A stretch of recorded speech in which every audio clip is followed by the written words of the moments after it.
我会尽快得到陨落心炎，替你炼制出躯体的。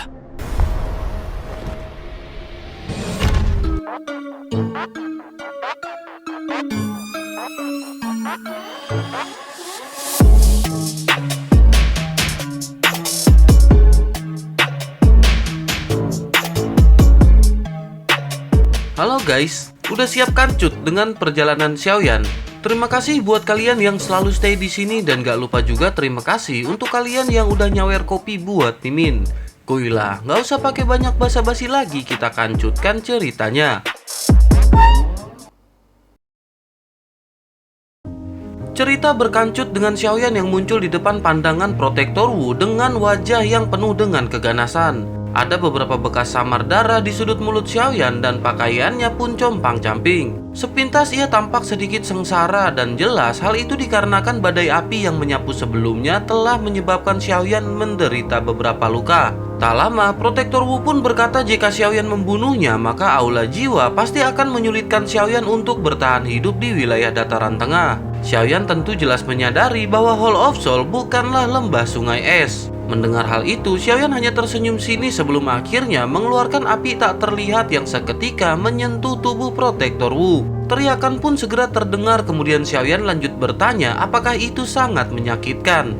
Protektor Wu hanya terdiam setelah terbakar oleh Fallen Heart Flame ini dan ia bahkan tidak memiliki kekuatan yang tersisa untuk berbicara. Tak lama terdengar suara tepuk tangan hingga akhirnya Xiaoyan segera menoleh ke arah sumber suara tersebut. Xiaoyan melirik ke arah Tian Xuangzi yang lanjut berkata bahwa sungguh tak terduga bahkan ia telah salah perhitungan kali ini. Kemampuan untuk mengalahkan kelompok Tianxi dengan mengandalkan kekuatan bintang 2 Dozong Xiaoyan telah melampaui harapannya. Sayangnya, lembah sungai es miliknya tidak akan membiarkan kesalahan apapun terjadi kedua kalinya. Mendengar hal itu, Xiaoyan samar-samar menyadari niat dari Tian Huangxi hingga akhirnya ia segera mengeluarkan pil kemudian memasukkannya ke dalam mulutnya. Beberapa saat setelah meminum pil yang memulihkan Doki, wajah yang putih pucat pun seketika lebih baik. Mata Xiaoyan menyipit saat mendengar perkataan dari Tian Huangxi, kemudian sebuah pemikiran melintas di benaknya dan seketika Earth Demon Puppet yang jaraknya cukup dekat bergegas ke arah Xiaoyan. Earth Demon Puppet pun berdiri di samping Xiaoyan sebagai penjaga karena kondisi Xiaoyan saat ini secara bertahap melemah.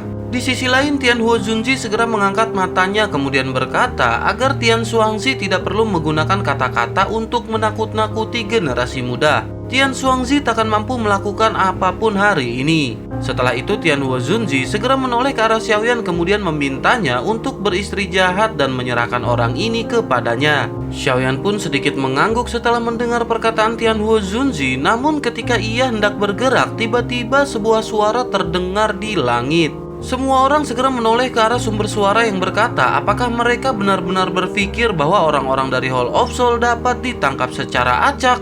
Bersamaan dengan itu kabut hitam pun melonjak sebelum akhirnya memudar menampilkan 10 orang terungkap di bawahnya. Aura dari 10 orang ini semuanya cukup kuat terutama untuk sosok di tempat pemimpin.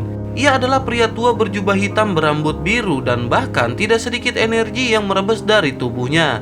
Namun seluruh area saat ini benar-benar bergetar hebat saat kemunculannya. Gelombang keributan tiba-tiba meletus dan bertanya-tanya apakah ini adalah seorang elit Dozun dari aula jiwa. Tubuh Xiaoyan juga tiba-tiba menegang saat kelompok tersebut muncul. Wajah Xiaoyan langsung menjadi murung dan ia tidak mengharapkan orang-orang dari Hall of Soul benar-benar tiba untuk saat ini. Ekspresi Tian Huozunji juga sedikit berubah saat ini dan matanya menatap tajam pada pria tua berambut biru di langit. Orang lain mungkin tidak bisa merasakan auranya, tetapi ia jelas bisa merasakan aura tersebut. Tian Huozunji pun bergumam bahwa kekuatan orang ini bahkan lebih besar jika dibandingkan dengan Tian Xuangzi di depannya. Kemungkinan ia telah mencapai kekuatan bintang 2 Dozun dan hari ini sepertinya situasinya menjadi benar-benar lebih buruk. Dibandingkan dengan ekspresi Xiaoyan dan Tian Huozunji yang berubah menjadi suram, wajah Tian Xuanzi menunjukkan senyuman pada saat ini. Ia melirik ekspresi Tian Huozunji dan hatinya tanpa sadar merasa sedikit gembira.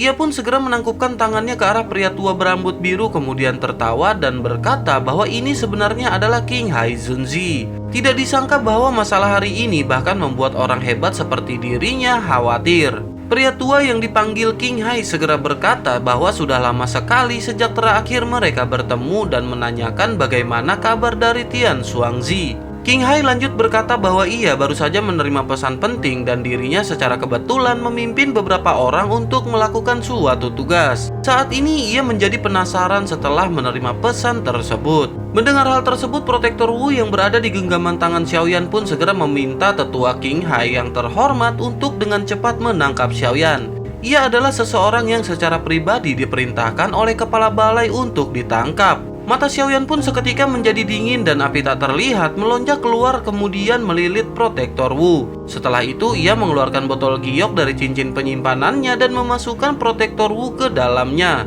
Botol pun segera disegel dengan api tak terlihat hingga akhirnya dimasukkan kembali ke dalam cincin penyimpanan. Di sisi lain, King Hai yang melihat adegan tersebut pun segera berkata sungguh tak terduga bahwa Xiaoyan berani menyombongkan diri meski menjadi target dari Hall of Soul. Keberanian dari Xiaoyan ini benar-benar tidaklah buruk. Ia segera memerintahkan Xiaoyan untuk melepaskan Protektor Wu dan Xiaoyan harus melakukan perjalanan ke Hall of Soul bersama dengan dirinya. Wajah Tian Huozunzi tenggelam ketika ia mendengar kata-kata dari King Hai. Tubuhnya pun seketika bergerak namun tiba-tiba Tian Xuangzi telah berada tepat di depannya. Tian Xuangzi segera tertawa setelah melihat ekspresi dari Tian Huozunzi yang benar-benar sangat jelek. Ia segera menoleh ke arah King Hai Zunzi kemudian memberitahu bahwa orang ini juga merupakan pendamping dari Xiaoyan. Namun King Hai bisa menyerahkan orang ini kepada Tian Xuangzi dan ia bisa berfokus untuk menangkap Xiaoyan. King Hai pun segera berkata jika begitu permasalahannya maka ia akan merepotkan Tian Xuangzi. Ia akan datang dan membantu Tian Xuangzi setelah berhasil menangkap Xiaoyan. Tian Xuangzi pun mengangguk sambil tersenyum kemudian ia segera mengalihkan pandangannya ke arah Tian Huozunzi. Sementara itu King Hai segera mengalihkan pandangannya ke arah Xiaoyan dan ia pun segera tersenyum tipis lalu dengan lembut menekan kakinya ke udara kosong dan ruang di depannya dengan cepat menjadi terdistorsi. Tindakan King Hai ini menyebabkan ekspresi Xiaoyan seketika berubah. Tubuh Xiaoyan pun dengan cepat bergerak untuk melarikan diri namun tiba-tiba ruang di hadapannya menjadi terdistorsi. Bersamaan dengan itu, tubuh King Hai Zunzi pun muncul dan sebuah tangan yang keriput seketika terkepal membuat ruang di sekitar Xiaoyan langsung mengeras dan mengunci Xiaoyan di tempatnya. King Hai pun segera tersenyum kemudian berkata bahwa tidak ada satu orang pun yang diinginkan oleh Hall of Soul bisa melarikan diri. Ia pun segera mengulurkan tangannya untuk menyentuh kelapa Xiaoyan namun ruang padat di sekitarnya tiba-tiba hancur. Bahkan tubuh King Hai menunjukkan beberapa tanda kelesuan saat ini dan ia pun sedikit mundur. Ruang pun dipadatkan hingga akhirnya membentuk satu sosok elegan berpakaian putih yang perlahan muncul di hadapan Xiaoyan. Sosok tersebut pun segera berkata jika ia menyakiti Xiaoyan maka ia akan mati. Senyum di wajah King Hai segera berubah kemudian ia pun sedikit menjauh. Ia segera bertanya siapakah sosok tersebut dan mengapa ia berani ikut campur tangan dalam permasalahan Hall of Soul. Di sisi lain, ekspresi Xiaoyan menjadi sedikit lebih rileks setelah menyadari bahwa sosok yang hadir adalah dokter peri kecil. Xiaoyan yang tercengang pun segera bertanya apakah dokter peri kecil telah berhasil. Dokter peri kecil pun menoleh kemudian tersenyum namun tiba-tiba senyumnya segera ditarik dengan ekspresi yang serius dan bertanya apakah orang ini yang telah melukai Xiaoyan. Mendengar pertanyaan tersebut, Xiaoyan pun tersenyum kemudian menjawab bahwa orang yang melukai Xiaoyan telah menderita cedera 10 kali lebih besar daripada Xiaoyan. Setelah itu, Xiaoyan pun sedikit memperhatikan dokter peri kecil kemudian bertanya bagaimana dengan kekuatan dokter peri kecil. Apakah ia telah memasuki kelas Dozun? Dokter peri kecil sedikit tersenyum kemudian mengangguk karena ia saat ini merasa sangat baik. Tubuh racun yang menyedihkan yang telah mengganggunya selama bertahun-tahun telah jatuh di bawah kendalinya ketika Poison Den terbentuk. Mulai saat ini, ia tidak perlu lagi khawatir tentang tubuh racunnya yang secara tidak sengaja meletus dan menyebabkan kematian. Di sisi lain, ekspresi King Hai benar-benar tenggelam kemudian ia pun segera bertanya apakah ia juga bersekongkol dengan Xiaoyan. Mendengar pertanyaan tersebut, dokter peri kecil pun perlahan menoleh kemudian tersenyum dan mengangguk. Melihat anggukan dari dokter peri kecil, King Hai segera berkata bahwa permasalahan ini adalah dendam antara Hall of Soul miliknya dengan Xiaoyan. Harap berpikir 75 kali sebelum berpartisipasi atau jika tidak, maka ia akan menyinggung faksi besar yang akan membuatnya menyesal. Ekspresi marah benar-benar melintas di mata King Hai ketika ia melihat situasi ini. Dari cara sosok tersebut memadatkan ruang dengan tangan kosongnya, kemungkinan kekuatan orang tersebut sedikit lebih kuat darinya. Namun ia tidak mengetahui apakah sosok tersebut telah melangkah menjadi Dozun bintang 3. Ia pun segera bertanya di dalam hatinya bagaimana mungkin begitu banyak ahli yang membantu bocah ini.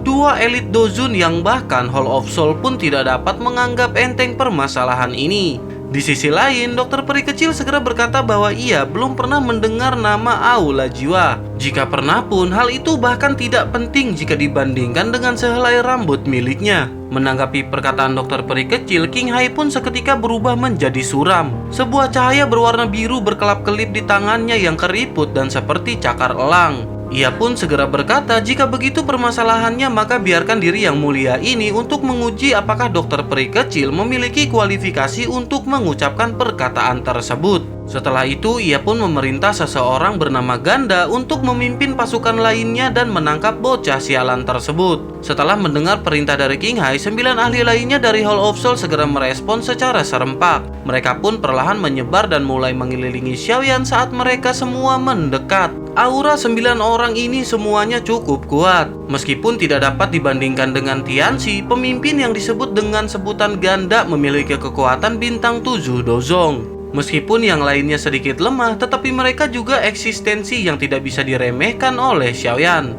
Jika Xiaoyan berada di kondisi puncaknya, ia masih bisa melawan mereka semua, namun sepertinya akan sedikit sulit dengan kondisinya saat ini. Menyadari hal tersebut, dokter peri kecil pun segera melirik ke sekelilingnya dan ia dengan lembut membuka mulutnya dan kabut berwarna abu-abu pun dimuntahkan. Dengan segera kabut pun menyebar dengan angin berubah menjadi sekelompok kabut keabu-abuan yang secara kebetulan segera menutupi ruang di sekitar Xiaoyan. Melihat kabut yang mengelilingi Xiaoyan, ekspresi Ganda pun berubah menjadi suram.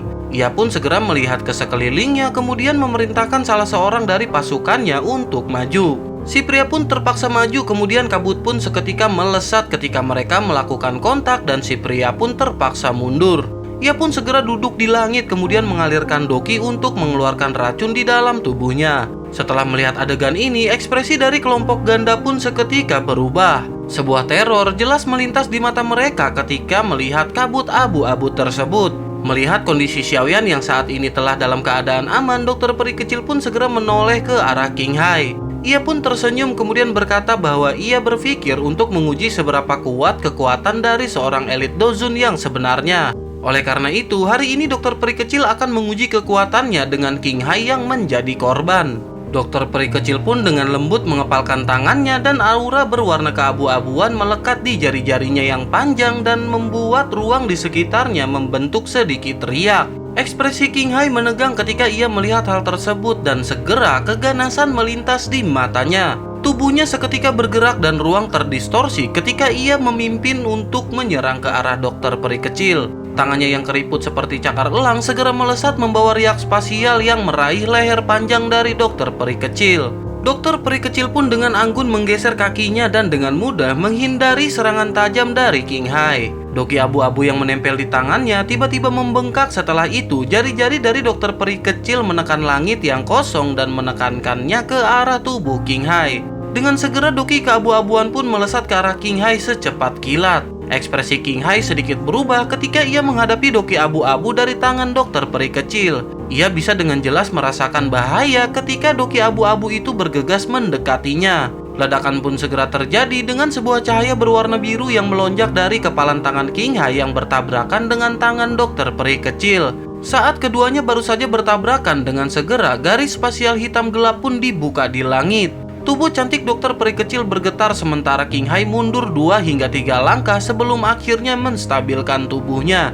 Ekspresi King Hai pun benar-benar berubah menjadi jelek setelah ia menstabilkan dirinya kemudian bertanya-tanya uap racun macam apakah yang ada di tangan wanita ini. King Hai benar-benar terkejut setelah merasakan racun yang keluar dari tubuh si wanita tersebut. Ini adalah pertama kalinya King Hai bertemu dengan racun mematikan yang seperti itu. Di sisi lain, dokter peri kecil tidak langsung mengejar setelah ia memaksa King Hai untuk mundur. Ia segera menggerakkan tubuhnya dan muncul di samping Xiaoyan. Kemudian ia pun memberi isyarat dengan tangannya dan menarik kabut yang berada di sekeliling Xiaoyan. Segera ruang di sampingnya sekali lagi menjadi terdistorsi dan sosok Tianhuo Zunzi juga muncul pada saat ini. Setelah itu, Tianhuo Zunzi pun berkata bahwa Xiaoyan benar-benar telah terluka. Mereka kalah jumlah dan seharusnya tidak terus terjerat dengan orang-orang tersebut. Sepertinya saat ini yang terbaik adalah mereka pergi terlebih dahulu sebelum memutuskan apa yang harus dilakukan untuk selanjutnya. Dokter peri kecil pun sedikit mengangguk dan menyadari bahwa tempat ini benar-benar sudah tidak cocok untuk mereka tinggal berlama-lama. Tianhuo Zunzi lanjut berkata bahwa ia akan menghancurkan penghalang udara dingin yang ada di langit. Bersamaan dengan itu, dokter peri kecil harus segera membawa Xiaoyan dan pergi dari sini. Tianhuo Zunzi tidak menunggu jawaban dokter peri kecil setelah ia mengucapkan perkataan tersebut. Tubuhnya segera menghilang dan ia pun segera muncul di bawah penghalang kabut. Setelah itu, ia dengan keras mengayunkan tinjunya dan seketika ledakan pun terjadi. Pukulan kuat segera menabrak kabut dingin dan seluruh penghalang kabut dingin pun mulai bergetar sebelum akhirnya menjadi lebih tipis. Tian Xuangzi tampaknya mengerti maksud dari kelompok Xiaoyan, kemudian ia pun berteriak meminta King Hai Zunzi untuk menyerang dan jangan membiarkan mereka untuk kabur. Ekspresinya benar-benar berubah dingin karena lembah sungai es mereka telah memanggil pasukan yang begitu besar untuk datang ke tempat ini. Wajah apa yang akan mereka miliki jika kelompok Xiaoyan pada akhirnya berhasil melarikan diri? King Hai di sisi lain mengerti apa yang harus ia lakukan hingga akhirnya keduanya pun segera melintas dan berubah menjadi bayangan cahaya saat mereka dengan kejam bergegas ke arah Tianhuo Zunzi. Di sisi lain, dokter peri kecil segera melesat keluar di bawah Tianhuo Zunzi, kemudian ia pun melambaikan tangannya dan seketika uap racun abu-abu pun menyebar. Uap racun pun benar-benar menghalangi kedua orang yang akan menyerang Tianhuo Zunzi. Seketika mereka pun berhenti karena takut dengan keampuhan racun tersebut. Sementara itu, Tianhuo Zunzi sekali lagi melemparkan pukulan tanpa ampun sementara kedua sosok tersebut berhenti. Setelah melemparkan pukulan ini, penghalang udara dingin yang menembus langit akhirnya mengungkapkan sebuah terowongan. Kegembiraan pun muncul di mata Tianhuo Zunzi ketika ia melihat hal tersebut, lalu ia pun melirik ke arah Xiaoyan dan dokter peri kecil kemudian mengajak mereka semua untuk segera pergi. Akhirnya mereka pun segera melesat pergi melalui terowongan yang muncul di penghalang udara dingin. Tak lama riak spasial padat menyebar di langit dan menampilkan sosok manusia yang mengenakan jubah putih di atas tahta yang perlahan berdiri. Udara dingin di langit tiba-tiba mencapai puncaknya ketika sosok tersebut muncul dan berdiri, membuat kepingan salju tersebar turun dari langit. Dalam waktu singkat, seluruh kota Ye benar-benar berada di bawah lautan salju. Kelompok Xiaoyan seketika berhenti pada saat ini dan segera rasa bahaya muncul di hati mereka. Tubuh mereka pun bergerak dan kembali mundur dengan kecepatan seperti kilat. Bersamaan dengan itu, suara retak tiba-tiba dipancarkan dalam ruang yang terdistorsi dan segera tangga es hitam perlahan-lahan diperpanjang. Sosok berjubah putih pun perlahan turun menggunakan tangga es hitam tersebut. Kegemparan pun seketika muncul di kota Ye dengan beberapa perbincangan yang segera terlontar. Mereka yang memiliki pengetahuan luas segera berkata apakah kepala lembah sungai es bernama Binghe benar-benar ikut turun tangan. Sementara itu di sisi lain, Tian Xuanzi di langit melihat sosok berjubah putih yang seketika muncul dan kegembiraan pun melonjak dari wajahnya. Ia segera menangkupkan tangannya kemudian memberi salam kepada kepala lembah. Tak lama sosok pria berjubah putih yang tampak cukup muda pun segera bertanya di manakah keberadaan Tianxi. Tian Xuangzi mengungkapkan wajah malu ketika mendengar pertanyaan tersebut. Ia menunjuk ke sebuah lubang besar di dalam kota Ye di mana Tianxi yang tidak sadarkan diri dan terluka parah terbaring di sana. Mata pria berjubah putih itu pun segera melirik ke arah yang ditunjukkan oleh Tian Xuangzi. Tak lama di sisi lain, King Hai yang berada di samping Tian Xuangzi segera menangkupkan tangannya kemudian berkata tidak terduga bahkan kepala lembah Bing secara pribadi akan terlibat. Pria berjubah putih hanya mengangguk sebelum akhirnya King Hai lanjut berkata bahwa orang bernama Xiaoyan adalah seseorang yang secara pribadi diminta oleh kepala aula. Tolong beri Hall of Soul beberapa wajah setelah Bing Zunzi menangkap mereka dan menyerahkan Xiaoyan kepadanya. Kejutan melintas di mata Bing Zunzi ketika ia mendengar perkataan dari King Hai. Matanya segera melirik ke arah Xiaoyan dengan beberapa minat yang terkandung di dalamnya. Ia segera bertanya apakah orang ini yang secara pribadi diminta oleh kepala aula jiwa. Setelah itu, tatapannya pun seketika bergeser ke arah dokter peri kecil. Kemudian ia pun berkata bahwa ia hanya menginginkan tubuh racun yang menyedihkan. Di sisi lain, mata Xiaoyan pun dengan cepat melihat sekeliling dan mempelajari situasi yang ada di sana. Kekuatan orang ini benar-benar sangat menakutkan. Kemungkinan ia tidak lebih lemah jika dibandingkan dengan Tang Zhen dari Burning Flame Valley. Jika mereka bertukar pukulan dengan orang tersebut, kemungkinan bahkan dokter peri kecil saat ini tidak akan cocok untuk melawannya. Situasi ini jelas merupakan situasi yang berbahaya. Jika mereka tidak menyelesaikannya dengan benar, kemungkinan Kotaya ini benar-benar akan menjadi tempat keputusasaan bagi Xiaoyan. Beberapa doki di tubuh Xiaoyan saat ini telah pulih dan jika benar-benar berakhir pada saat yang kritis, maka Xiaoyan hanya mampu menggunakan teratai api pemusnahan. Jika tidak, kemungkinan besar mereka semua akan mengalami kesulitan untuk melarikan diri dari bencana ini. Tak lama, dokter peri kecil pun segera berkata kepada Xiaoyan bahwa ia akan menahan mereka setelah ini. Pada saat itulah, Xiaoyan dan Tuan Tianhuo Zunzi harus mencari kesempatan untuk melarikan diri. Sementara itu di sebelahnya, Tianhuo Zunzi segera menghela nafas kemudian berkata sepertinya hal itu tidak akan mudah dilakukan bahkan jika mereka ingin pergi. Di pihak lain, mereka juga memiliki 3 orang elit Dozun. Terlebih lagi dengan adanya Jing Zunzi yang mereka tidak bisa melihat kekuatannya. Tak lama di sisi lain, Bing Zunzi segera berkata bahwa ia tidak akan menyakiti dokter peri kecil jika ia pergi bersamanya. Menanggapi hal itu, wajah dokter peri kecil pun sedingin es. Kemudian ia berkata bahwa semua itu hanya ada di dalam mimpi Bing Zunzi. Seketika uap racun yang menyedihkan pun melonjak dari tubuh dokter peri kecil dan membentuk satu busur panah yang seketika menghilang. Ruang di hadapan Bing Zunzi pun seketika menjadi terdistorsi dan panah racun melesat keluar menargetkan jantungnya. Bing Zunzi hanya tersenyum di depan panah beracun yang melesat ke arah jantungnya. Ia pun menarik nafas dari mulutnya, kemudian kekuatan hisap dipancarkan dan ia segera menyedot uap racun yang menyedihkan ke dalam tubuhnya. Aura abu-abu muncul di wajah Bing Zunzi hingga saat kemudian warna keabu-abuan ini pun menghilang. Cahaya yang tidak biasa di matanya juga menjadi lebih padat ketika ia berkata bahwa ini adalah uap racun sedih yang paling murni. Semakin murni, semakin besar keinginannya untuk mendapatkan dokter peri kecil. Setelah ia mendapatkan dokter peri kecil, maka tubuh racun menyedihkan miliknya mungkin menjadi konstitusi yang paling sempurna. Ekspresi kelompok Xiaoyan berubah ketika mereka mendengar perkataan tersebut. Mereka segera menatap Bing Zunzi dengan wajah yang terkejut dan bertanya-tanya apakah ia juga memiliki tubuh racun yang menyedihkan. Menanggapi keterkejutan dan kekepoan dari kelompok Xiaoyan, Bing Zunzi pun segera berkata bahwa tubuh racun yang menyedihkan dibagi menjadi yang alami dan buatan. Tubuh racun miliknya adalah tubuh buatan, namun itu tidak menjadi permasalahan. Selama ia bisa mendapatkan tubuh racun yang menyedihkan, maka ia akan bisa menebus kekurangan tersebut. Xiaoyan menghela nafas lega setelah ia mendengar bahwa Bing Zunzi memiliki tubuh racun yang merupakan tubuh racun buatan. Ia pun bergumam bahwa tidak heran lembah sungai es sedang mencari tubuh racun yang menyedihkan dan alasannya adalah sepertinya karena hal tersebut. Setelah itu, Bing Zunzi pun menggosok bunga salju berwarna hitam yang ada di antara alisnya dan ia pun segera tertawa kemudian berkata bahwa ia benar-benar terlalu bersemangat. Ia tanpa sadar sudah memberitahu mereka semua mengenai hal tersebut. Bunga salju yang telah digosok seketika berkelebat dan kepingan salju yang mendesis di sekelilingnya langsung berubah menjadi warna hitam yang aneh pada saat ini. Setelah itu ia mengangkat tangannya dan dengan lembut menunjuk ke arah kelompok Xiaoyan. Kepingan salju hitam pun segera melesat menembak ke arah kelompok Xiaoyan dari segala arah. Ekspresi dokter peri kecil dan Tianhuo Zunzi sedikit berubah ketika mereka melihat Bing Zunzi melepaskan serangan. Keduanya pun segera menghalangi Xiaoyan dan doki yang perkasa melonjak keluar dari tubuh mereka membentuk dinding doki yang mengerikan di depan mereka. Ledakan pun terjadi ketika keduanya bertabrakan dan retakan spasial menyebar seperti jaring laba-laba.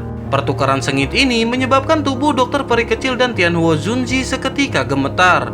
Mereka pun segera mendorong udara kosong dan bergegas dengan cepat mundur 100 meter. Saat ini mereka bertarung 2 lawan 1, tetapi yang menang adalah Bing Zunzi. Di sisi lain, Bing Zunzi pun tersenyum tipis setelah ia mengalahkan dokter peri kecil dan Tianhuo Zunzi dengan 1 serangan. Ia pun segera melirik ke arah Xiaoyan kemudian melambaikan tangannya dan seketika kabut berubah menjadi naga hitam yang perlahan menghilang. Teratai api yang agak ilusi perlahan muncul di telapak tangan Xiaoyan bersamaan dengan naga hitam yang mendekat. Bersamaan dengan itu, teratai api yang dibuat Xiaoyan malah semakin pucat karena ia sedang dalam kelelahan. Naga hitam pun dengan ganas menyerbu di depan mata yang tak terhitung jumlahnya. Namun saat teratai api di tangan Xiaoyan akan muncul sepenuhnya, tiba-tiba ruang di hadapannya terdistorsi. Dua sosok tua muncul dengan cara yang aneh dan mereka segera melambaikan lengan baju yang membuat naga hitam menyebar. Tak lama, sosok berwarna hijau mulai perlahan muncul di ruang terdistorsi di belakang kedua sosok tua tersebut. Suara lembut yang mengandung aura halus seketika bergema di langit dengan berkata jika Xiaoyan terluka maka lembah sungai es akan menghilang. Xiaoyan yang matanya berwarna merah darah tiba-tiba bergetar ketika suara lembut ini mencapai ke telinganya. Tenggorokannya samar-samar berguling saat matanya meluncur ke ruang yang terdistorsi dengan penuh ketidakpercayaan. Suara tersebut benar-benar memiliki keakraban yang mendalam di hati Xiaoyan. Tanpa sadar, Xiaoyan pun mengungkapkan sebuah nama ketika ia melihat sosok Sun Er yang berada di ruang yang terdistorsi. Ekspresi Bing He yang awalnya acuh tak acuh berubah karena perubahan mendadak yang tak terduga tersebut. Matanya menatap dua sosok tua di ruang yang terdistorsi dan mereka segera menyipit. Sementara itu di sisi lain sosok Sun Er segera menggeser kakinya dan tiba-tiba telah berada tepat di depan Xiaoyan. Ia pun mengelurkan tangannya yang bersih putih seperti batu giok dan dengan lembut menekannya ke kepala Xiaoyan. Tubuh Xiaoyan pun bergetar lembut hingga akhirnya ia tidak dapat lagi menahan emosi yang telah ditekan di dalam hatinya selama bertahun-tahun. Xiaoyan pun mengambil langkah ke depan kemudian mengulurkan tangannya dan memeluk wanita yang sangat cantik ini di depan banyak tatapan. Tindakan tiba-tiba Xiaoyan ini sedikit mengejutkan Sun Er membuat mulut kecilnya mengeluarkan nafas lembut sebelum kemerahan cerah terbang ke wajahnya. Di sisi lain, mata dua tetua berpakaian hitam yang muncul sebelumnya tiba-tiba mengungkapkan ketajaman saat Xiaoyan memeluk Sun Er. Namun setelah melihat bahwa Sun Er bahkan tidak melakukan perlawanan apapun, mereka akhirnya saling bertatap-tatapan. Segera mereka tanpa daya menggelengkan kepalanya karena mereka sudah agak sadar mengapa Sun Er membawa mereka dalam perjalanan keluar dari alam Gu. Salah seorang dari mereka segera berkata jika permasalahan ini menyebar di alam Gu, kemungkinan anak-anak yang menyukai Sun Er akan berubah menjadi gila. Pria di sebelahnya tertawa kemudian berkata sepertinya penglihatan Nona Sun Er benar-benar sangat bagus. Dari apa yang ia tahu, orang ini adalah orang dari klan Xiao. Mendengar hal tersebut, pria tua yang berada di sampingnya pun seketika terkejut. Ia bertanya-tanya apakah pemuda ini merupakan keturunan dari orang tua tersebut. Ia pun segera tersenyum kemudian lanjut berkata bahwa tidak heran Xiaoyan saat ini telah menjadi kuat. Namun bahkan jika ini permasalahannya tidak akan mudah untuk mendapatkan penerimaan dari klan Gu.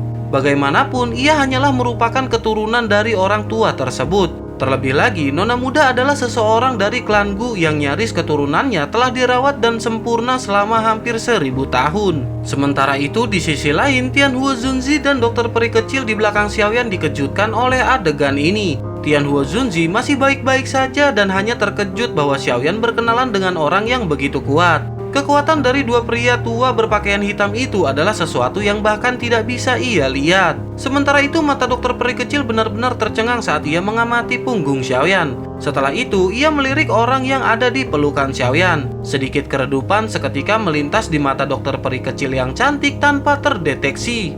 Ia jelas menyadari bahwa Xiaoyan sering menyebutkan nama Sun Er ketika mereka dalam perjalanan. Dari nada yang ia gunakan ketika berbicara tentang Sun Er, ia bisa mengidentifikasi sedikit rasa cinta. Hal inilah yang menyebabkan dokter peri kecil saat ini merasa agak terkejut. Ia jelas memahami karakter dari Xiaoyan dan orang ini mungkin tampak hangat tetapi ia jarang mengungkapkan emosi seperti itu kepada siapapun terutama seorang wanita. Perasaan semacam ini menyebabkan bahkan dokter peri kecil tanpa sadar merasakan iri di dalam hatinya. Sementara itu di sisi lain Sun Er mengizinkan Xiaoyan untuk memeluknya. Beberapa rasa kasihan melintas di mata Sun Er yang cerah karena ia jelas menyadari betapa sulitnya bagi Xiaoyan setelah ia pergi. Klan Xiao hampir hancur bersama dengan ayahnya yang menghilang serta guru yang ditangkap dan banyak pukulan ini dengan kejam menekan bahu Xiaoyan yang lembut. Semua yang dialami Xiaoyan menyebabkan Sun Er benar-benar merasakan sakit di hatinya untuk Xiaoyan. Setelah itu Sun Er pun berkata dengan lembut agar kakak Xiaoyan jangan menyalahkan Sun Er karena tidak berada di samping Xiaoyan selama ini. Mendengar suara lembut dari Sun Er, kelelahan di hati Xiaoyan pun seketika menjadi tenang. Xiaoyan pun tersenyum sebelum akhirnya mata cantik Sun tiba-tiba berhenti pada jejak darah di tubuh Xiaoyan. Ia pun segera bertanya apakah saat ini kakak Xiaoyan sedang terluka. Xiaoyan yang masih tersenyum pun segera menjawab bahwa orang yang membuatnya terluka saat ini memiliki cedera yang 100 kali lebih buruk dari Xiaoyan. Sun pun tersenyum sebelum akhirnya dengan lembut berbalik dan matanya segera menatap ke arah Bing He dari kejauhan. Api berwarna emas perlahan muncul di matanya yang cerah sementara suaranya yang lembut perlahan terdengar ketika ia bertanya maukah Xiaoyan menyerahkan masalah selanjutnya kepada Sun.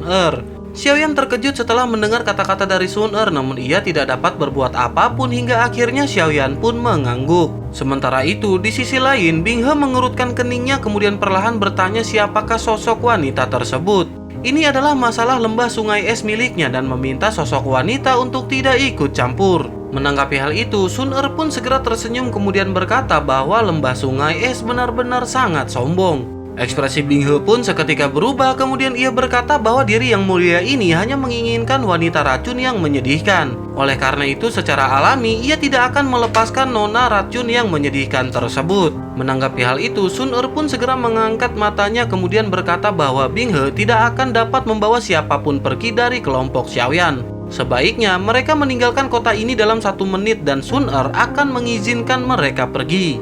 Mendengar hal itu, King Hai pun segera menunjukkan kekejamannya kemudian berkata bahwa nada pembicaraan dari si wanita ini benar-benar arogan.